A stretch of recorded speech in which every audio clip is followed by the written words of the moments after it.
ئەمەل بواتەیە هێڤی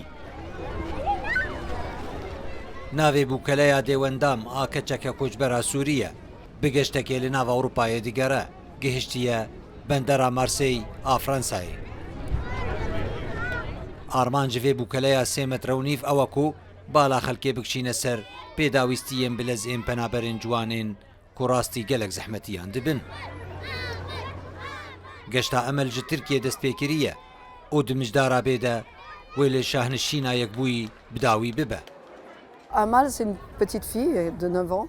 ئەمەل کەچەکە 9 ساڵیە یەکەم جار me سیروش ji کەچەکە بچووک ku me sala 2015 ew li kampa daristanê ya bajarê kalê dîtibû dema krîza koçberiyê ev keç ji destekî biçû destekî din em li dorê bûn lê wê diya xwe ji dest dabû bi awayekî sereke ew di rêya koçberiyê ya sala 2015 de diçe êdî ji Tirkiye ber bi Yunan, İtalya û Fransayê ve hinekî diçe Swîsrayê ji ber ku divê here netewên yekbûyî Almanya û piştre wê bigihêje Belçîkayê ew ê here kalê ji bo ku berê xwe bide şahnîşîna yekbûyî.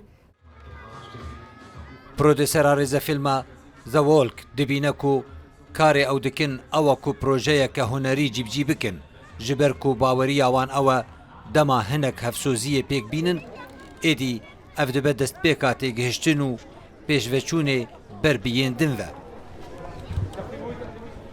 êdî ev zincîreke gelekî baş e ji hevalên Emel bi dirêjiya 2 salan ji amadekariyê. Donc symboliquement, cette traversée de la Méditerranée. Ji aliyê sembolî ve derbaskirina deryaya Spî ku gelek xelkê encam daye, ev derbasbûn bo Ewropayê ku gelek xelk neçar bûne koçber bibin, ji bo min gelekî zehmet bû ku li vê derê bi awayekî sembolî diyar neke. Ev yek jî gelekî diyar e. Zarok jî bidîtina Emel şa dibin û hatine wê bibînin. Elle voulait retrouver sa maman et c'est un petit wê dixwest ku daya xwe bibîne. Tiştekî xemgîn e, lê ez hatim vê derê da ku wê bibînim. ici pour aller la voir. Bûkeleya Emel ji dîzayna kompaniya Handspring a bûkeleyan e.